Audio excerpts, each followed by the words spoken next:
Welcome back for the last session of our conference. We've had an incredible conference. It's been incredible for 2 days, and we're now thrilled to begin our final panel.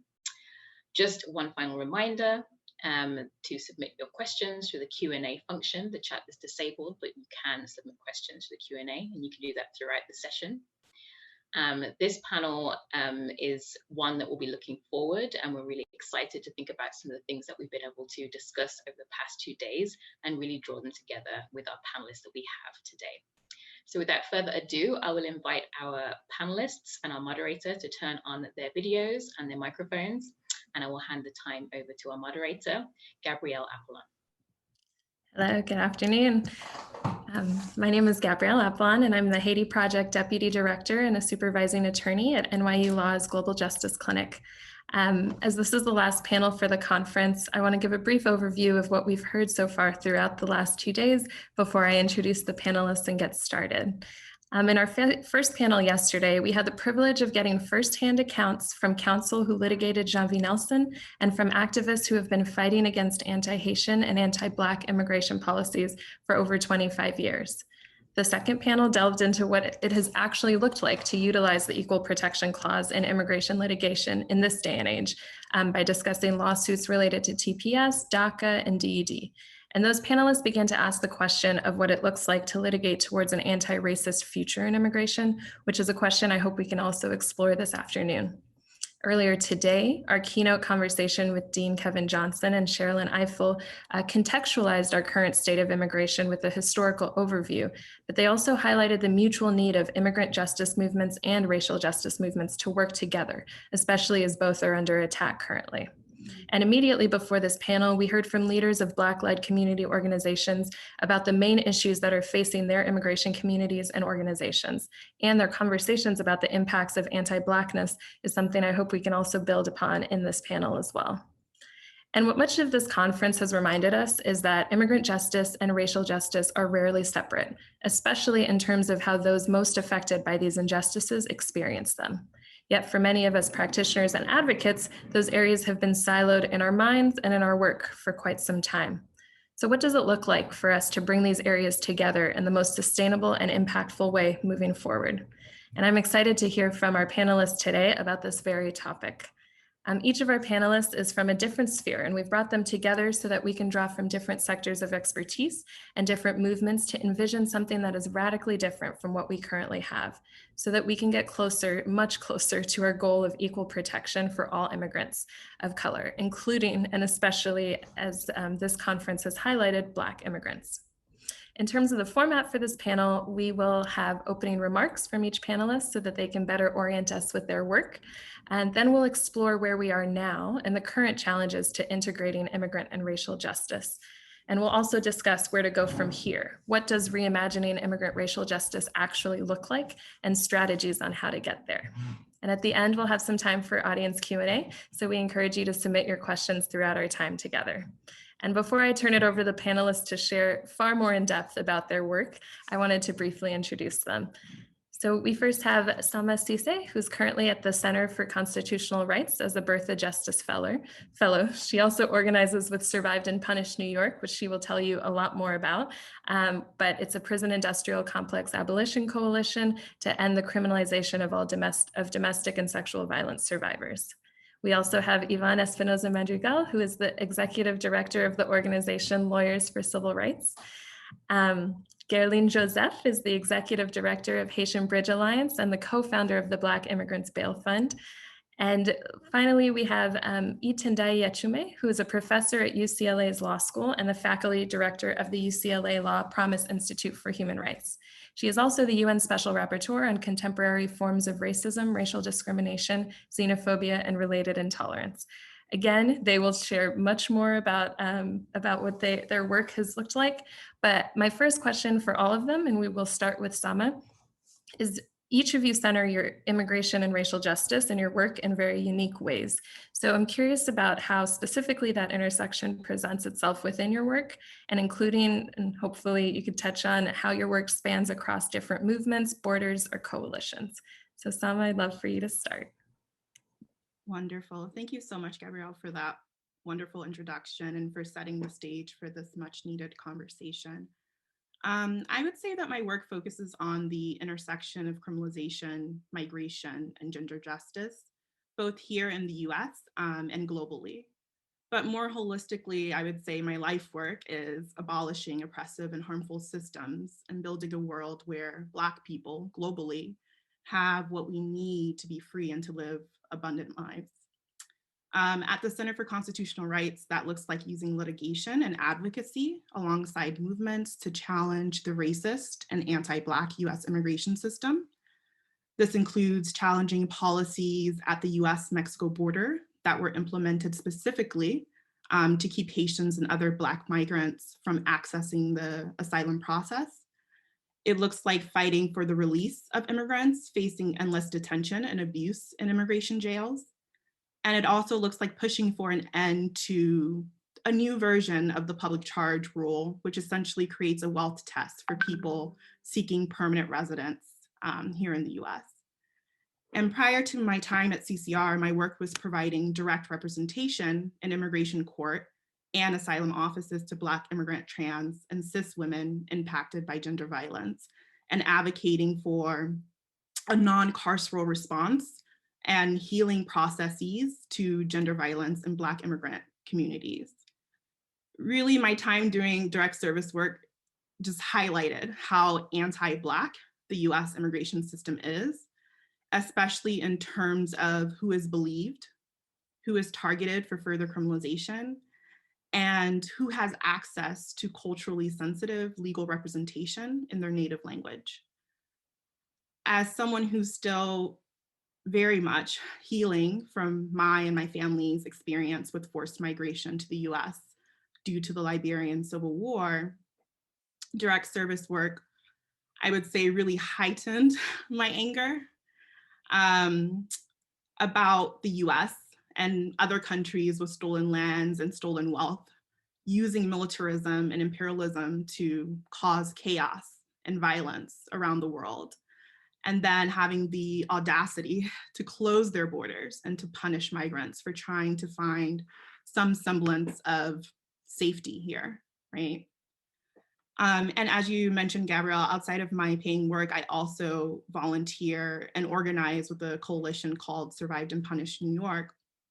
And within that work, we use prison industrial complex abolition as a framework and a practice towards ending the criminalization, imprisonment, policing, and surveillance of survivors of domestic and sexual violence. And this work is incredibly important because we know this type of targeting is especially true for Black, queer, Indigenous, and immigrant survivors. And really, for me, when you're organizing with Black immigrants and generally people who live at the intersection of various oppressive systems, your work has to be global and it has to span across different movements to be effective and to really capture the depth and the breadth of injustice. And I think we really learned this and heard about this in the first panel when folks were talking about the various types of organizing work that went into Jane V. Nelson that was beyond the actual litigation. You know, many of us suffer injustices through our lived experiences as Black people. And we understand that this distinction is false, right? This distinction that exists between criminal justice, gender justice, anti-militarism, racial justice, and immigrant rights movements. When I was in law school, I had Alina Das, who moderated the last panel as a professor. And during one of our classes, a guest speaker, Abe Paulos, really touched on this point and discussed how the domestic and global systems of oppression do not entertain these distinctions between our movements, and neither should we. And I think that forever changed how I think about this work. Everything that I do, or at least I try to make sure that everything that I do is done in coalition with organizers and politicized, directly impacted people, because I found that the strategies that solely employ lawyers in the US legal system are often void of imagination, right? And often ask us to make dangerous compromises that leave people behind and lead to reforms that we will have to fight to dismantle in the future. And I truly, truly believe that we have the imagination and collectively we have the power to do so much more than that. So I'll pause there and let others go. Thank you, Sama. And I'm so glad you brought up coalitions specifically at the end. And Yvonne, I'd love for you to speak more to your work and the role that coalitions have played in this intersection for you. Thank you. It is a pleasure to be here with such a distinguished panel of women of color. Just delightful. And as has already been mentioned, my name is Iván Espinosa. I am the Executive Director of Lawyers for Civil Rights. Lawyers for Civil Rights is an organization founded back in the 1960s at the request of President Kennedy. And we were founded in the time when cities were burning, the aftermath of JFK's assassination, Martin Luther King's assassination. And in Boston, we quickly mobilized in the 60s and 70s to desegregate the public schools. Think about that. We still had segregated schools in Boston until 1974, so many years after Brown versus Board of Education. It just makes you realize the distinction between having formal equality on the books and being able to experience lived equality in connection with the needs and experiences of people of color. And so we've played a critical role in the integration of major institutions. And today, a lot of our work focuses on 21st century manifestations of that injustice. So just as important as disrupting the school to prison pipeline is making sure that we are representing immigrants and defending their constitutional rights in court. Under the Trump administration, we have filed a series of lawsuits to protect sanctuary cities, to prevent the cancellation of temporary protected status, TPS, to prevent the dismantlement of DED, deferred and forced departure, which impacts the Liberian community. And so this work that we have been doing is intensely community driven. We are not sitting in some ivory tower thinking about, what is the direction that litigation should be taking, or what is it that we should be, what fish should we be frying? The fish that we fry, what we're shooting at are things that people are coming to our door asking for help on. And so when the Liberian community, for example, reached out to us through African Communities Together and on DocuBlack saying, we want attorneys who can represent us in making sure that the Liberian community doesn't get deported, we said, yes, of course, we're going to do this. We're going to do this not because we were planning it and strategizing about it behind the scenes, but because people were coming to us asking for us to do that work. And so what we just heard from Sama about mobilizing through collaboration and coordination with community groups and with organizing groups is absolutely critical. It is really the lifeline that we use for our cases. And so our cases are intensely community driven. We take direction from our community partners, which are grassroots organizations, often base building and mobilizing groups that come to us with those issues. That's the model that we use, and I'll just add one more layer there, which is in an ideal world, we want to create opportunities for movement building across communities through our litigation. And so that means that when we're suing for something like temporary protected status not to be dismantled by the Trump administration, we're not just going to sue on behalf of one community or one constituency, but rather we incorporate people from different perspectives. And so our TPS litigation, for example, was brought on behalf of Central American and Haitian immigrants because of the shared need and the shared organizing that is already organically happening on the ground, uniting those communities. And so it is very important for us to make sure that we amplify those organic connections through the litigation instead of using litigation to pit communities against one another, or to say your needs come first, or it would be worse off if you're included with this other particular community or claim. We believe in making the cases as broadly diverse as possible so that we can shatter some of the myths around immigration and race that are embedded in the work that we do. Thank you so much, Yvonne.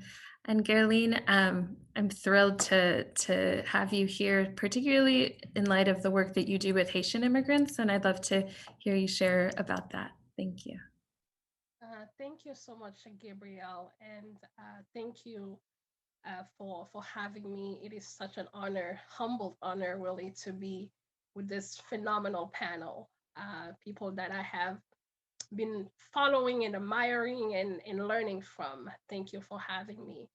As Gabrielle mentioned earlier, my name is Gerline Joseph, and I am co-founder and executive director of the Haitian Alliance. The Haitian Alliance is a grassroots organization that we formed out of necessity, out of a need where at the end of 2015, we had a crisis at the border. We had Haitian immigrants and African immigrants showing up in San Diego without anywhere to go. And the problem is that people didn't know how to handle those people. We had questions about, is Haiti in Africa? We had issues with language, access to housing, access to the unknown that is on the US side. And on the newer arrival folks, the access to where am I? Am I going to die? What's my next step? So Haitian Bridge Alliance, the name is Haitian Bridge Alliance, and we serve as a bridge to the community. And our essence is that we went to the border to provide services and assistance to our Haitian brothers and sisters. But when we arrived, we found our brothers from Cameroon, from Sierra Leone, from Togo, from Ghana, from Kenya, from Guatemala and Honduras. And we stayed for everyone because we understood at that moment our shared need, our shared desire for safety, our shared desire for the pursuit of happiness, our shared desire for just being able to be given a chance. And so for me, as a Black woman, as a Haitian American woman, it is a calling and a duty to be in this fight, and an honor again to be with all of you. And as we look into what's been happening at the border, what's happening with TPS and all those amazing panelists and freedom fighters since yesterday and today with Marlene Bastien and Nana and Ama and all those people who have been in the forefront, advocating, organizing, putting our very lives in the forefront because we understand this must be done. So at the Haitian Bridge Alliance, we're not only focusing on the Haitian community, but we are pushing forward the idea of Black immigrants, the idea of we are in this together. And our partners at Dr. Black always say immigration is a Black issue. Immigration is an Afro-Latinx issue. My hat off to my Garifuna sister who spoke earlier. Immigration is a Guatemalan issue. When we go to the border, I can tell you yesterday, we had 4 people being released. 1 Haitian, 1 Cameroonian, 1 Eritrean, and 1 Chinese. So that is the essence of who we are as a people, to fight for the freedom for all.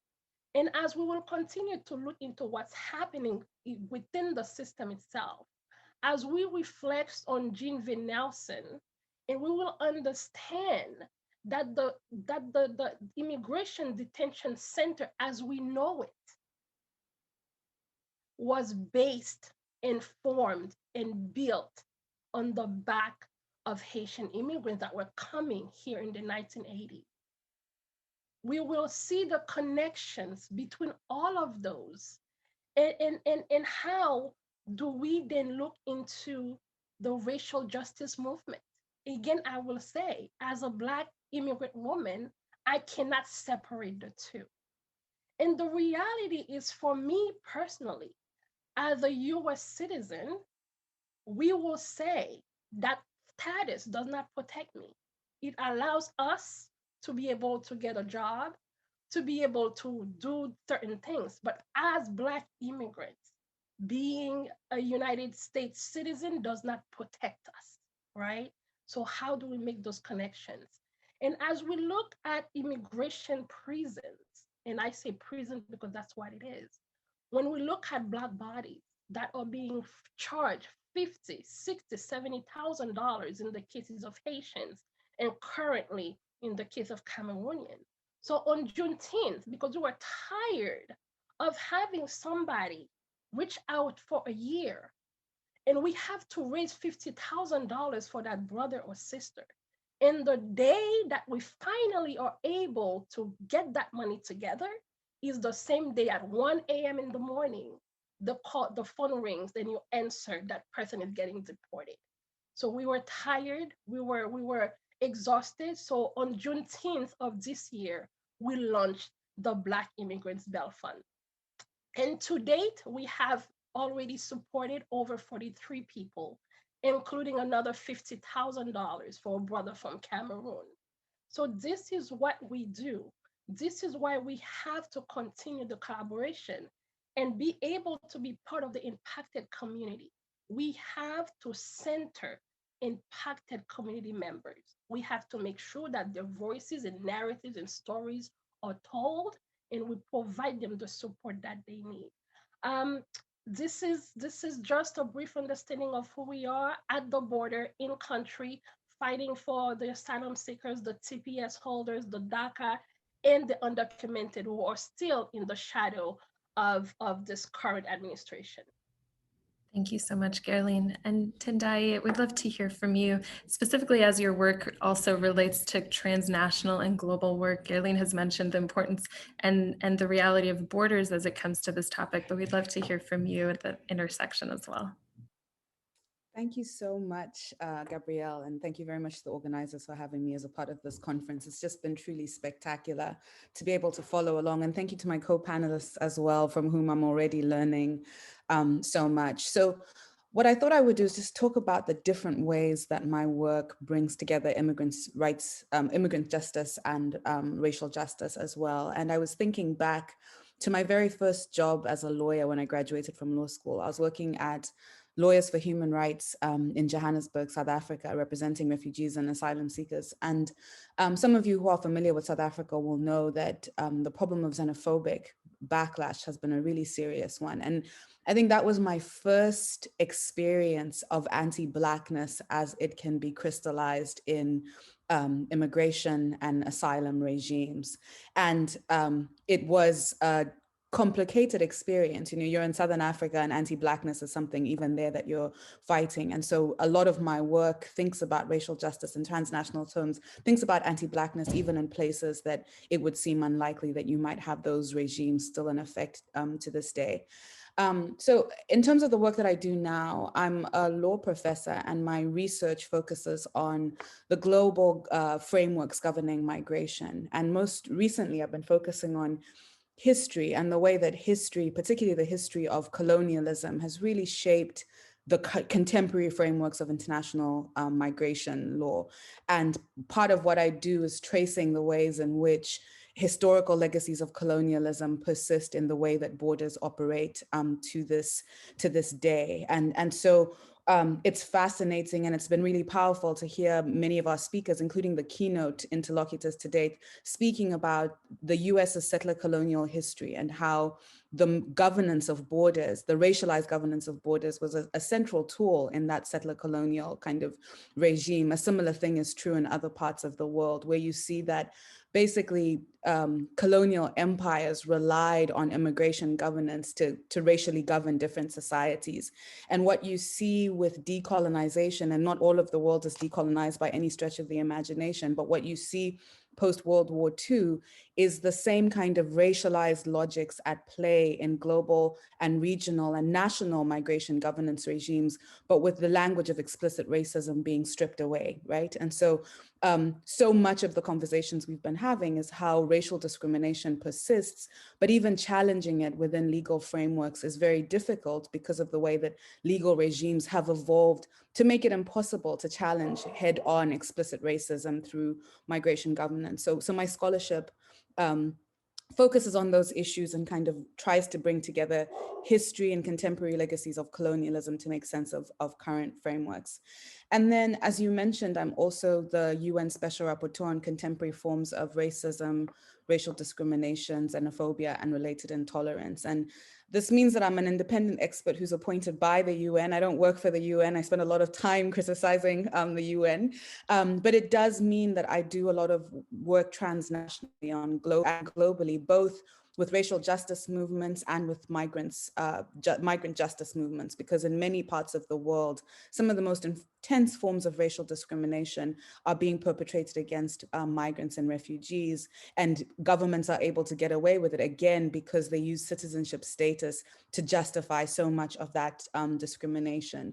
So some of my work involves thematic reporting. Some of my reports have actually focused on racial discrimination against migrants and refugees. And actually, it's wonderful to see Geraldine, because Haitian Bridge Alliance is one of a number of organizations that have contributed to the report that I'm working on now, which I'll be presenting to the General Assembly, which is looking at how emerging digital technologies are being used to really double down on racialized forms of exclusion at national and regional borders in different parts of the world. So I do that kind of thematic reporting. And then I also do country reporting, which involves traveling to different countries in the world and having consultations with different groups on racial and xenophobic discrimination. And invariably in every country I have visited, migrants and refugees, non-citizens are groups that I do extensive consultations with. And it's reliably the case, whether you're in the United Kingdom, whether you're in Morocco, whether you're in Qatar, whether you're in the Netherlands, and these are just the countries that I've visited in the last 2 years, it's reliably the case that migrants and refugees are experiencing racialized forms of exclusion. And in all of those places, I have to say, I have encountered an anti-Blackness that is noteworthy and that often isn't necessarily captured in human rights discourse around migration and borders, where there is that discourse. So what's been fascinating, one of the things that's been fascinating, and not just, I use fascinating, but there's many other adjectives that I could use to describe it, heartbreaking, tragic, unjust, so many different things, is that in the advocacy that I see at the global level, right? So when you think about the global frameworks governing migration, the human rights frame is the one that allows for the most pushback against human rights violations against migrants. So for those of you who follow what happens at the international level, there's certain regimes that are supposed to protect migrants. What you see in those frameworks is both the marginalization of racial justice causes and the marginalization of migrants' rights causes. And where there's attention to migrants' rights, within that, there's a marginalization of racial justice issues.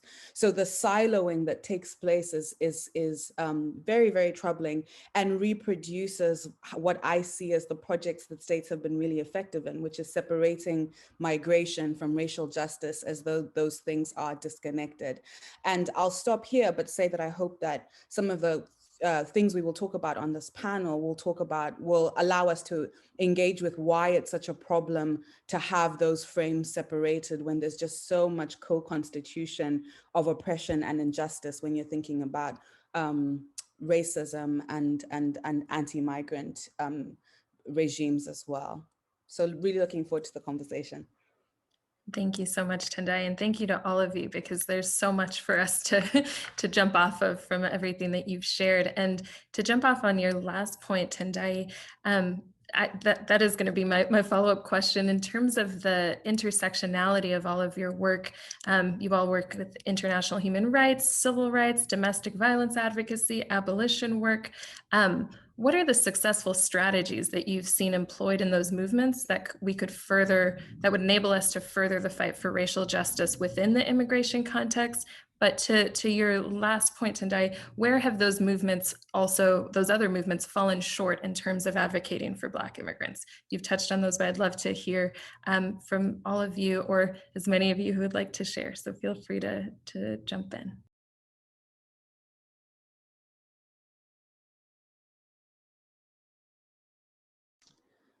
I can start.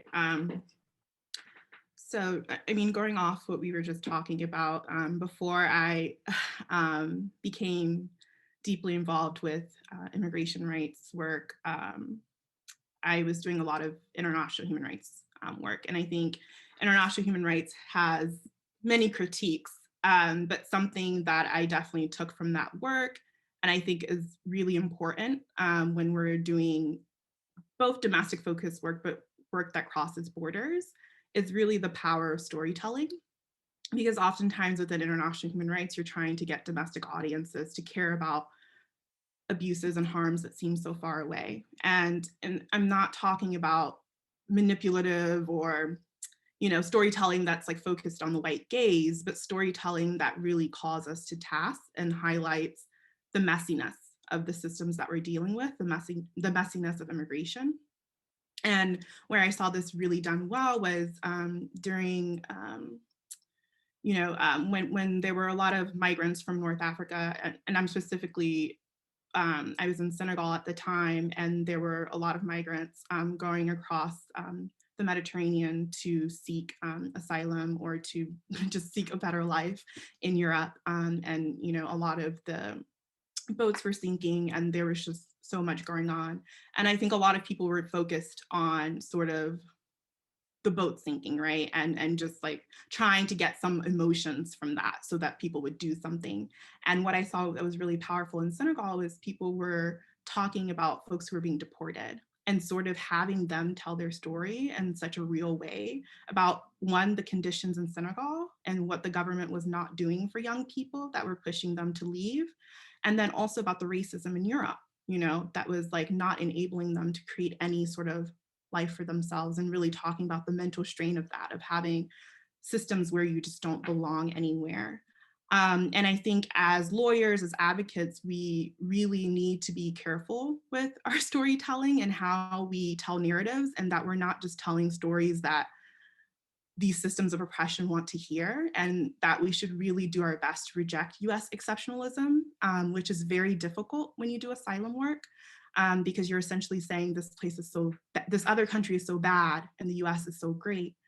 And somewhere when I was working during direct service, there was an attorney who did a lot of work with gay men from West Africa, mainly, who were seeking asylum in the US. And she would always, in her briefs, for instance, if she was writing a brief about a gay Nigerian man who was seeking asylum in the US, she would always talk about colonialism and the creation of these anti-LGBT laws in Nigeria that stemmed from the colonial history, and really trying to just show the fullness and the messiness of that.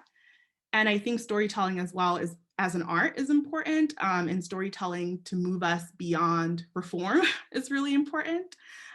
Because I remember the first time I truly learned about the Haitians and the immigration system was I read a book by Edwidge Donica, where she was It's Brother, I'm Dying. And, you know, it's like a family story, but I mean, at the heart of it is the story of her uncle being detained, very elder man, not getting the medical treatment that he needed, and dying in immigration detention. And so how do you read that and say, well, if the conditions in the immigration center were just better, then, you know, it would be great. When really what you take from that type of art and that type of storytelling is, we have to have the imagination and the ability to say that this detention system should not exist at all and is racist. And so how do we imagine something beyond that? Go ahead, Tendai. Thanks. And it's nice to go after Summer, because I think my comments pick up really nicely from hers. So, you know, you can ask this question at multiple levels, and you can think about success at multiple levels. And I think really the struggles for racial justice and for immigrants' justice has to be at multiple levels, you know, the local, the national, the regional, the global. And I've spent the most time thinking about the global or the transnational. And one of the reasons a conversation like this one is really exciting for me is sometimes I think the most powerful racial justice and immigrants' rights justice work that's being done in the US may not necessarily be connecting with groups and with countries outside of the US, which I think is a limitation, because when you think about the structures of injustice that produce border injustice, including racialized border injustice, those are transnational ones. And you find that nations are collaborating transnationally to keep borders as violent and as vicious as they are. And even, you know, right-wing kind of extremist groups are collaborating transnationally to coordinate kind of supremacist ideologies that include threatening migrants' rights. And I think there's greater urgency for transnational mobilizing among groups who want to see racial justice and border justice.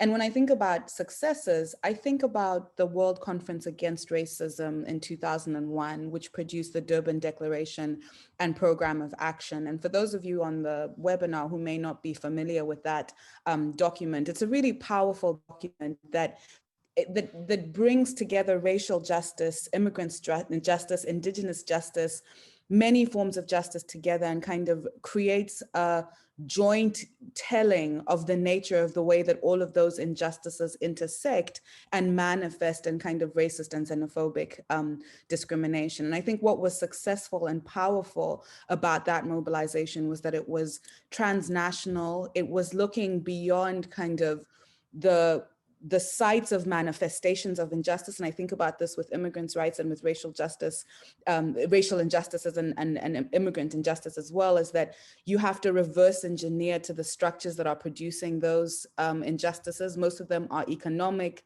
they're political, they're social, and many of them are historically rooted, as I mentioned earlier, in kind of colonial projects. And the Durban Declaration and Program of Action and the mobilizing that led to the World Conference Against Racism was about connecting those to those histories and trying to tell a shared story of the roots of those injustices and how they affected lots of different groups in a way that I think facilitated collaboration and solidarity rather than siloing among different rights groups. So this conversation that we're having today, I think together is bringing together racial justice and immigrants' justice. We might think about indigenous justice as well, and how an intersectional approach to thinking about why these structures of injustice persist, you know, what are the commonalities here and what might it mean to mobilize together across borders to face them. The World Conference Against Racism happened shortly before the September 11 attacks, 9/11 attacks. I think it was like a few weeks apart. And what you see within the UN system after 9/11 is a dismantling of many of the successes and achievements that I think were made at Durban. And so this I highlight because I think some of the ways in which movements face challenges collaborating across borders and in intersectional ways are actually the products, I think, of some state institutional moves to make it harder for people to mobilize across borders. So I think success comes when we can see how interconnected forms of oppression are, and we can build those coalitions that allow us to really get to the root causes rather than just the manifestations of those root causes. And I think the final thing I'll say is one thing that's been exciting about the racial justice uprisings that have been taking place the last few months is that they have been transnational, and I think they've been intersectional in many ways. And you know, I had a consultation, for example, 2 weeks ago with an international migrants' rights coalition that was explicitly interested in centering racial justice, you know, and was confronting the fact that it had marginalized racial justice and racial justice organizations and even, you know, Black migrants' rights groups within it, and really trying to think about how to confront that. And I think that's a product of the racial justice uprisings, which shows that, you know, these intersectionalities can actually forge alliances or allow us to get closer in ways that I think are really exciting.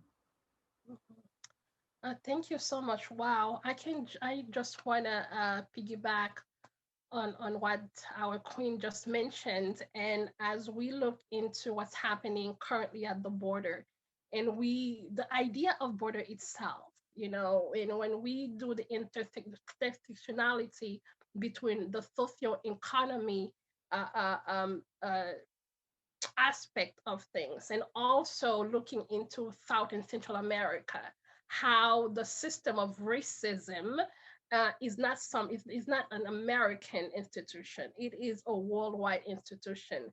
And looking into the relationships between Afro Latinx people of African descent within Latin America, and how they transit, right? They transit throughout the continent. And now we look at the Haitians and the Africans who leave their home country. They cross many different borders.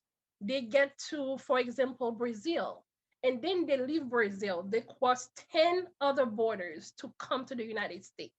And and then we take a step back. We look at the idea of border itself as it pertains to the economy, right? If you are a billionaire, if you have a millionaire, those borders do not exist for you, because you can get on your plane and go wherever you want, whenever you want. So when we look into borders, we have to also look into the dynamics of the power dynamics that we have to deal with. When we look at the border, and we have to also include anti-Blackness as people travel through countries, whether it is in Europe or in the Americas.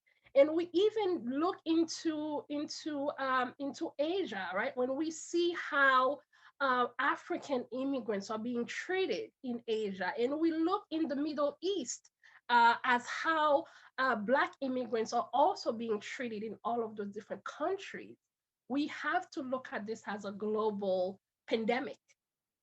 It is a global pandemic. It is a rooted dislike of Black bodies around the world. And when we look at the community, at the Garifuna community in Honduras, how people are being suppressed and oppressed and forced out and having everything taken from them. And we also see the proximity to whiteness, right?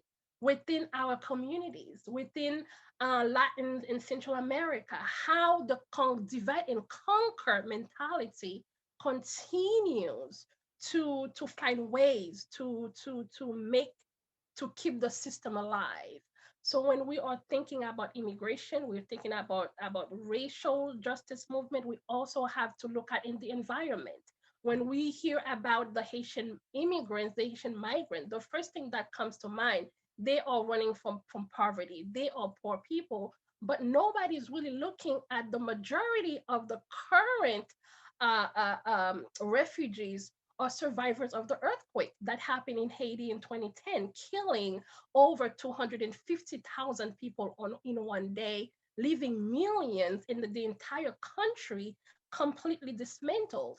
And after that, we look into every year we have storms and all of those different dynamics that push people more and more into poverty, but also having to force to leave their countries to cross those borders and deal with all of that. So and another thing that I believe Ms. Marlene mentioned, the reality of colonialism that continues to be in full effect in our homelands, seeing how we have to leave because people went there, whether it is from the time of slavery, they were going to rid people from their families, to now seeing how they continue to impose systems that are designed to keep Black bodies in their place. So when we even look a little bit deeper, I know I'm going a little bit over time, but I want to make a point when it comes to Haiti itself. As the first Black independent country, not just independent because somebody gave it, but because we fought and made that. And I want to also make a point that It is from people from Africa with different dialects, different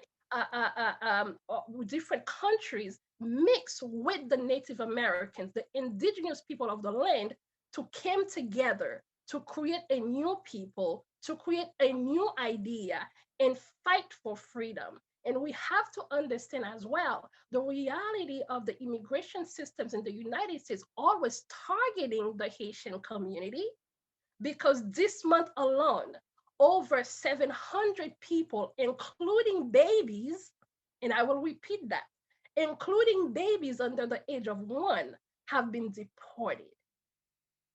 And 69 Cameroonians have been deported. 29 Congolese. Last week, 61 Somali.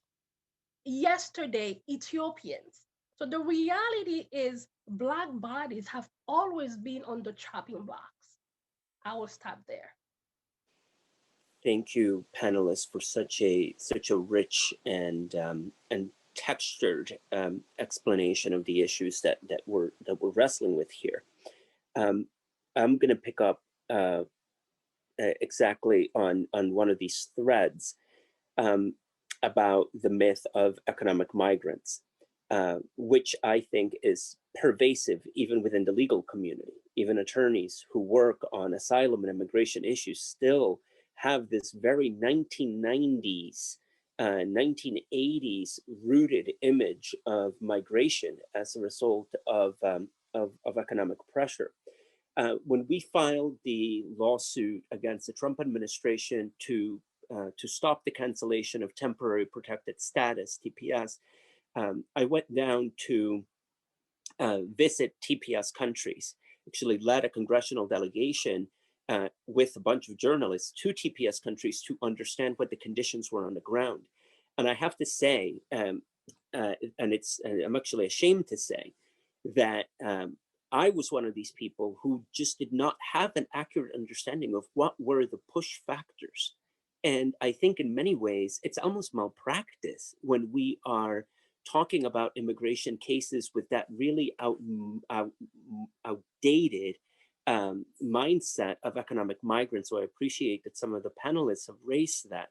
I think it is critical that we see poverty as violence, that we see poverty as racialized violence, poverty along gender lines as violence, and not just poverty, but the complex mix of what poverty means when you're also facing institutional violence, when there are either military or state violence or gang violence that the government won't control, and how that is visited on Black and brown bodies and on women in many countries. And also, and I love that, Geraldine, you brought up the storm in Haiti, how climate change is also intertwined in this toxic mix of not just poverty and institutional violence, but climate change. And so I think it is this very layered and complex picture that is much closer to the reality of what people experience on the ground, and why we need programs like TPS or DED or other types of humanitarian protections and relief available to folks. And so I love that, going back full circle, I love the idea of sharing stories, because I think that can be really powerful in demystifying some of these elements that we've inherited that really need to be dismantled. And I think along with sharing stories, which I'll put in the neighborhood of communication strategies, I think we need a lot of focus on multiple complementing methodologies. You know, as a litigator, my work focuses in court cases and litigation, affirmative litigation, also defensive litigation to stop the dismantlement of federal programs, for example.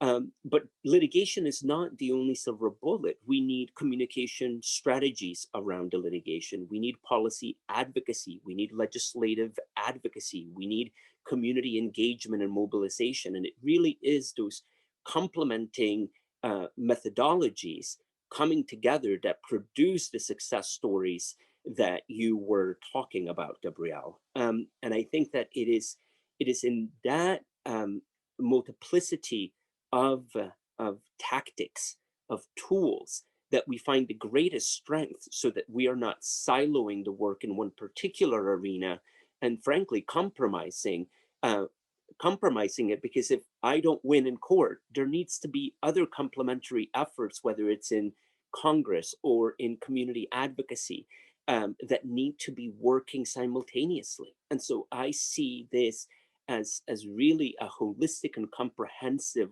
wraparound way that we need to talk about issues of race and migration, and frankly to not shy away from calling out racism when we see it, and from not calling out discrimination when we see it, whether that's in formal briefing or pleadings, or in the conversations that we're having as a movement. I think oftentimes, especially in the beginning of the Trump administration, there was even hesitation. It's like, are we really going to call the president racist? Are we really going to call this policy discriminatory? And I'm sitting there and I'm like, hell yes, hell yes. That's what racism looks like. Why are we so shy in calling it like it is, and making sure that we're holding those players accountable by drawing the dots and connecting the dots and showing to people how this is discrimination? When you say we need more Norwegians, but Haitians have AIDS, that's discrimination. And that's the heart of an equal protection claim in federal court. And so for me, I think we need to be bold, and we need to be calling it like it is. And so if there are bad conditions along the border in the ways that other panelists are talking about, it is incumbent on us as lawyers, as advocates, to be using the appropriate language. What's happening in our communities is violence. And so we need to use commensurate with how our communities and clients are feeling and living, and the threats that they have. We need to use that. And so I think it's important for us to meet those challenges aggressively, and to be bold and courageous in the way that we're framing the work. Thank you so much. And I do want to stick to the point of racism, and particularly in light, as Tendai mentioned, the movements this summer and the highlighted attention for the movement for Black Lives and the widespread protests that we've seen. We've obviously heard some people and organizations wrestling with how anti-Black racism shows up in their work and lives. But I want to specifically touch on the immigrant rights movement and immigration legal service providers. How have you seen this widespread movement impact them or us, and what work still needs to be done?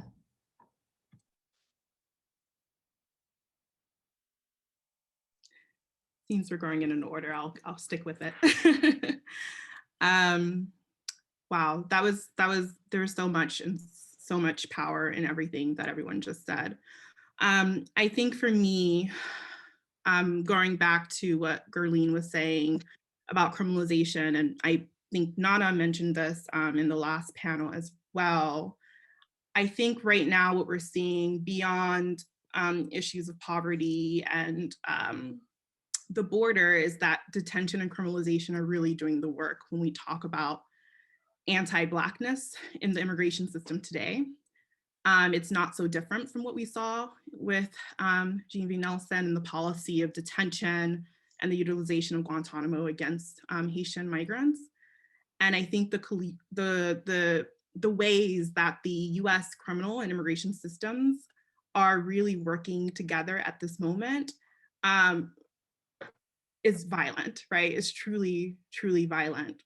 And so when I'm thinking about the protest against racism, anti-Blackness, against state oppression that happened after the killing of George Floyd, and continue today thinking about Nigeria and everything that's happening, and folks who are truly fighting to say that these systems, these policing systems should not exist. I think that within the immigrant rights movement, what I hope and what I feel like is happening is that people are starting to pick up on that. Because I think even though when Trump was elected, we saw a rise in people calling for the abolition of ICE, I don't really think there was a connection And today there is still not truly a connection between organizations that sometimes call for the abolition of ICE and for folks who are calling for the abolition of for instance, the NYPD or the abolition of prisons. I think because of racism in a lot of ways and how there's an othering of immigrants, I think there are people who do this work, immigration work, who think, yeah, abolish ICE, right? But then like when you're like, well, how are people who have green cards or other people getting into the system? It's through, the NYPD and through like other systems of criminalization. So you can't stop at abolish ICE. And it's really hard, I think, because the immigrant rights movement, and I really think it's a generational and institutional issue in a lot of ways, spent so many years, right, appealing to our oppressors, saying immigrants are good people, we're not criminals, we pay taxes. And the system sort of turned around and used its very effective racist and anti-Black systems to find ways to broadly criminalize all immigrants and encourage the enforcement of brutality through ICE and other law enforcement agencies. And that's not to really blame necessarily folks who are doing this work, but to highlight how by not asking for what we actually want, by trying to appeal to these systems, right? By not saying that what we want is open borders, what we want is abolition of the system as it exists, we really just gift the system with reforms, right? We gift them with reforms that they then use to cause further harm. And then we go back and try to fight the system again. And it's this circular thing. And I think this raises the question of whether our litigation and movements are asking the system to be something that it just cannot be. And if so, why are we so afraid to abolish it as it exists and demand what we really want? And that's why I truly believe movements like the movements for Black lives are so important at this moment. And we have so much to learn because this question is at the forefront right now. Like people are saying, after years, right? Black people have been fighting in the US for years to just to be able to live, right? Let's just leave it at that. Just to be able to live, to be left alone, right? And after years and years of reforms, people are like, well, the criminal system, the police just can't be reformed, right? We saw after Ferguson, there was like ask for body cameras, there was, change in laws, and we've reached the point where these things keep happening over and over again. And people have lost trust in the system. And I don't see that as a negative thing. I think it's an amazing thing. It's a great thing, right? Because now people are joining the long history of people who've been calling for the closure of prisons and abolishing the police and abolishing ICE.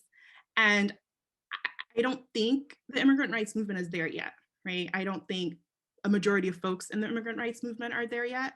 But I think that we have a lot to learn and that people are pushing to create these connections, and it's really important.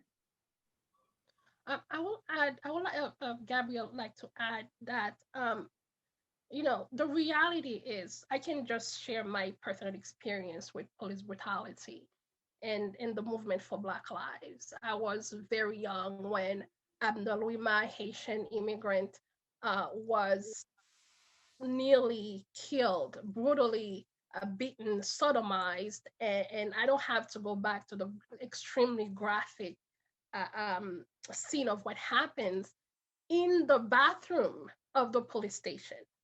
In the bathroom of the police station, this man was brutalized and sodomized. He only survived because they thought he was dead.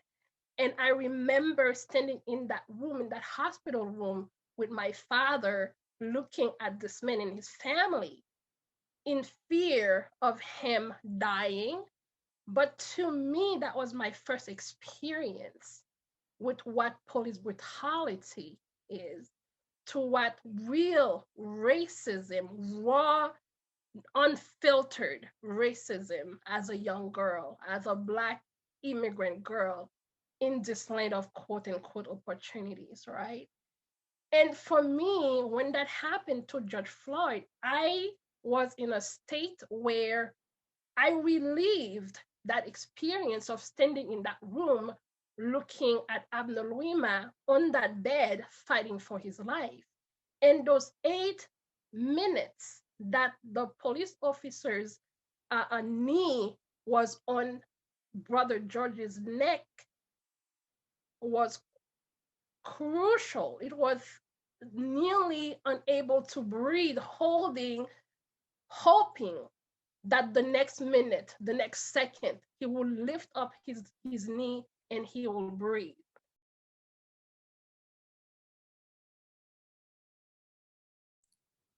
Movement or lack thereof, and to look into the immigration justice movement. And as my sister mentioned earlier, unless we do understand and we make sure people realize that immigration is a Black issue, because again of the idea of separating our issues, then when we talk about immigration in the larger sense of it, we don't see a centered voice and narratives of Black people. So that's why there's a disconnect between the racist justice system and the immigration justice movement system. Unless the system as a large center Black lives, we will continue to have those issues. So the call is for all of us to come together to make sure that we look within ourselves, our organizations, our communities, the movement, and make that connection so that history does not repeat itself.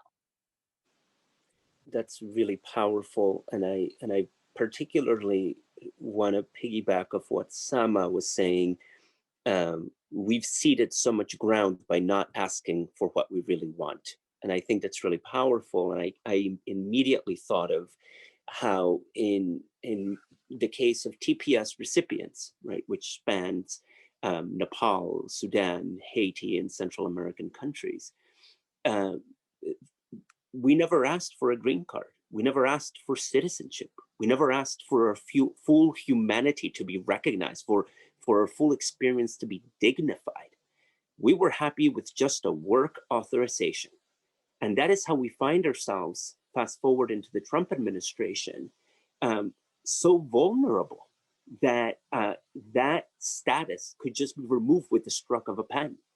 And so the fact that we just ceded that ground instead of actually pushing for what we wanted, which was citizenship, I think is huge. And so what Sam is saying, I think makes a lot of sense. And then what we just heard about in terms of the police and other things, it just reminds me of what Angela Davis said. In a racist society, it's not enough to be non-racist. We must be actively anti-racist. And I think one of the big problems that we have is that the status quo remains in place because people are not seeing it as their problem. It's like, I didn't discriminate anyone today, so I'm fine. I didn't hate crime anyone today, so I could go to bed fine today. Instead of realizing that the fact that you didn't actively discriminate anyone today doesn't make you necessarily a better human being and shouldn't make you go to bed feeling fine at night. It should be, what is it that you're affirmatively doing to dismantle the racist structure that we have all inherited? And so I think that is the disconnect between being non-racist and being actively anti-racist. And the conversation that we're having about police, about ICE, about borders, centers on this status quo that we have inherited, that we have not pushed against. And so when we really look at what the impact of racism and discrimination is, it is incumbent on us as lawyers, as advocates, as community leaders to be actually pushing the envelope instead of just being like, well, that's the way it's always been. Or maybe I should just be happy with what they've given me, this work permit. Well, that's not enough. And it's not enough for us to be satisfied that we are not the ones that are actually pushing a lever. Like, it is critical that we see the dismantlement of racist institutions, of racist policing, of racist immigration enforcement. It is critical that we see that as work that we need to do. And by we, I mean I, as like an I statement. That's vital. Thank you so much to each of you. And I'm reminded by hearing your remarks that this is very much not simply an ideological or thought experiment. This actually affects our day-to-day lives, including those of our clients and the communities that we come from. And that, I think, is a very important thing to remember. And we also need to center those who are most affected. So thank you for sharing in such real ways. We do have to turn to audience Q&A, which I'm quite excited by, because it seems as if all of the questions are delving into other questions that I prepared, but also I'm going to prioritize the audience questions. So the first question is regarding moving forward in terms of what's on everyone's mind, I think, which is the election in a very short time. And you know, I think Marlene actually, who asked this question, Marlene Bastien, said in the last panel, you know, we have to plan for the best and prepare for the worst. And so as we're looking at what does this attempt to intersect and integrate immigrant and racial justice look like once the election happens, I think we need to think about what happens in both scenarios. And so first, in terms of Marlene's question, which was, how do you see immigration advocacy for comprehensive immigration reform during a second Trump term looking like? But I also want to invite you all to share about what are the most pressing things, if we were to have a Biden administration, that you think we should prioritize specifically related to this intersection.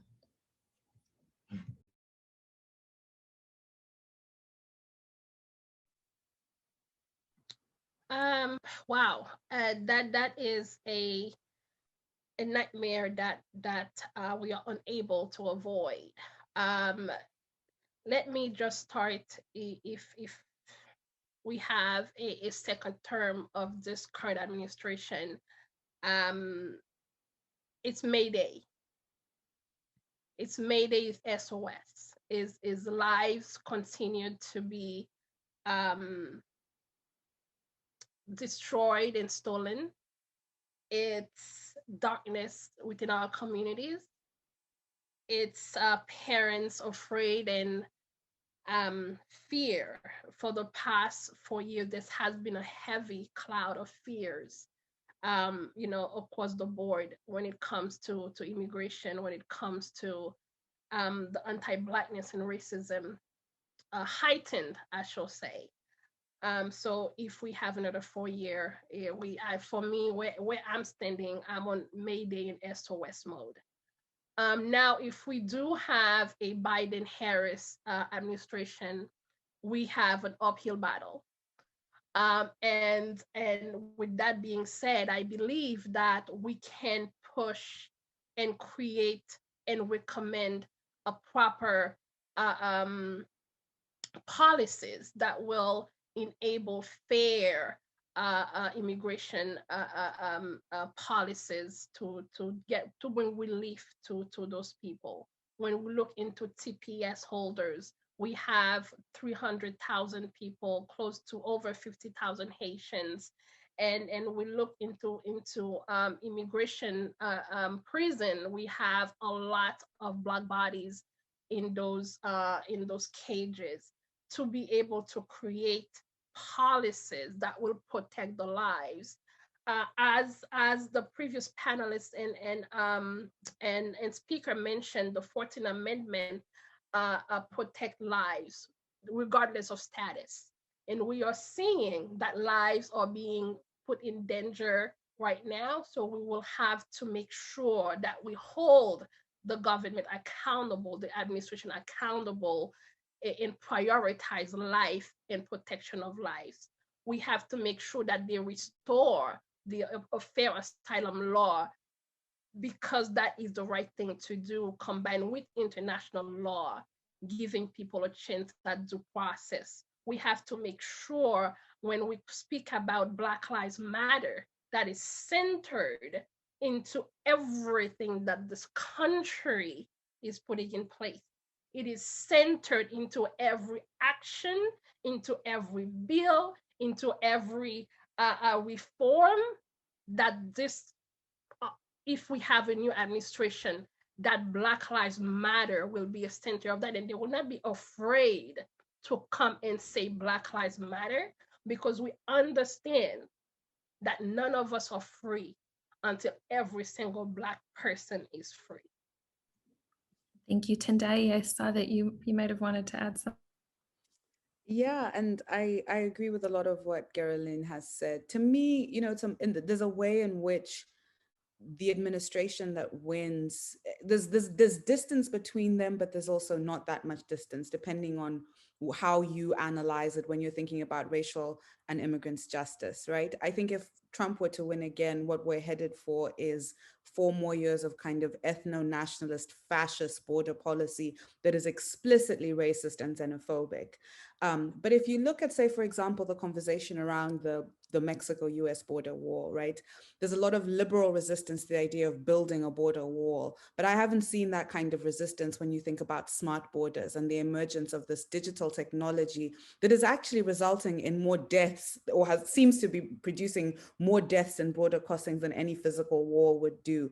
But one kind of is, you know, it activates a kind of ideological opposition, the building of a physical wall, in a way that a smart or digital interventions haven't seemed to do. I say this because, to me, when I think about the truly unjust aspects of most borders, including the borders of the US, a lot of those injustices are presided over by liberal political parties as well, right? The proceduralism, which I think characterizes legal debate around immigration justice, really hides the deep racialized nature of that injustice. And that's not something that is specific to the Trump administration. So I don't want to act like it will be a terrible and horrific world if Trump were to win, but rather it's to say that even if Biden were to win, we're not out of the woods. And in fact, the danger is that conversations like this will seem less urgent because we'll be in a more humane machinery for killing and excluding people on a racialized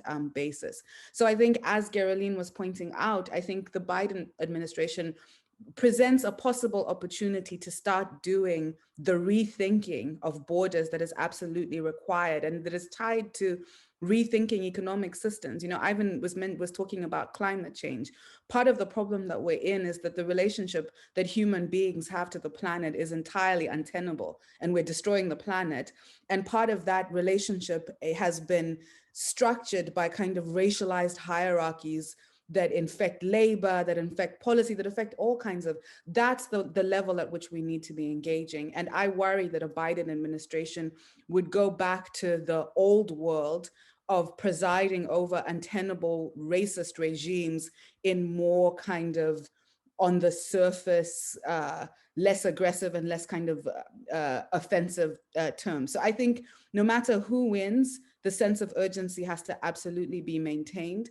And if we do get a Biden administration, it has to be about pushing for a greater reckoning with the deep level of the injustice rather than reverting to the old. Absolutely, Professor, I fully agree. I think if we had a Biden administration with so much repair work that needs to be done, the issues that we're talking about are going to be at the bottom of the totem pole. And that means that we will have to continue to do a significant amount of advocacy, of community organizing and litigation in order to elevate and escalate the urgency of the issues we're talking about. And so I fully agree with what the professor has presented. And so in our case, we're preparing for the possibility of a re-election by continuing to fine-tune the litigation and multiple methodologies that I was talking about before. And we're preparing for a Biden administration with the same strategy, because I think we're going to have to be in court to argue about each of these things, because I just don't see it as being part of the first 100 days, not these issues of race and not these issues of border, and I just don't see it. Thank you so much for sharing it. We're getting so many good questions, but unfortunately we are out of time in 2 minutes. And so I don't think we can start because you all have such rich and powerful things to say. I don't want to not do justice to the questions, but I do think it's so important, and it makes sense as to why we could never possibly finish this conversation today is really because I think this is the continuation of the start of this conversation. These are conversations that we need to continue to have, every person in this audience, within our own organizations, within our own coalitions and movements. But you all as panelists, have given us so much to build off of. So I first just want to say thank you for all that you've shared, and thank you for all of the work that you're doing. So you're moving the conversation forward, obviously here, but in everything that you all do. So thank you again, and I'd like to hand it off to Sarah. Thank you, Gabrielle, and thank you so much to all of our panelists. What a phenomenal panel. It's just been an absolute pleasure to be able to hear from you and to hear from all of our panelists and our moderators over the past 2 days. It's been an absolute pleasure for us to be able to see this conference come to fruition. And we're just so grateful for the work that you are currently doing and for the inspiration that you've given all of us as we think about reimagining immigration and racial justice. So I'll now hand the time over to Ellie Happel, my colleague, so that she can share some concluding remarks for us. And once again, we really thank you for your words and for the work that you're doing. Sarah, thank you so much. And I also would like to thank all of you on this panel. This was a really wonderful conclusion, although I think, as Gabrielle so aptly said, not a conclusion, but a path forward in terms of the conversations that we must continue to have. So thank you. And concluding remarks will be extremely brief. We know it's a Friday afternoon. First, just a few housekeeping issues just to reiterate. First, in terms of CLE credit, and today you could receive CLE credit for panel 3, yesterday panel 1 and panel 2. Please find all materials on our website, jeanvinelson35.org. If you have questions about CLE materials, you can email Diane Simmons, who's with NAACP Legal Defense Fund, dsimmons@naacpldf.org. And then second, many people have asked about videos of the conference, and we will post them on our website. We will email all attendees when we've done so. So please do keep an eye out for that and continue to visit jeanvinelson35.org. And finally, just before I go into the list of thank yous, episode 6 of our podcast, which features Tendai Achiume in conversation with Sarah Hamilton John, will be released next week. And thus, that is the next step in this conversation. So please do look for that and tune in. And so now on to the thank yous. I mean, first of all, thank you so much to all of the panelists and the keynote speakers from today and from yesterday, and for being so generous with your time and with your vision, and to sharing ideas on Zoom and so wonderfully adapting to this format. This is not the same as an in-person conference, and yet you all have made it extremely meaningful. We also want to thank Diane Simmons of the Legal Defense Fund, and also Kisi Deveni, without whom this conference and also the podcast series would not have been possible. And then Lauren Stackpool, who is with the Center for Human Rights and Global Justice, and who behind the scenes makes everything seem seamless. So thank you, Lauren, and thank you, Diane. Thank you, Kisi. A final thank you to our co-sponsors. They're listed on our website. And then huge thank you to you, Sarah, to Sarah Hamilton John, and also to Raymond O'Dane. It's just been a pleasure to work with both of you, and a real honor to participate in this convening. So thank you all so much. Have wonderful weekends, and we look forward to being in touch.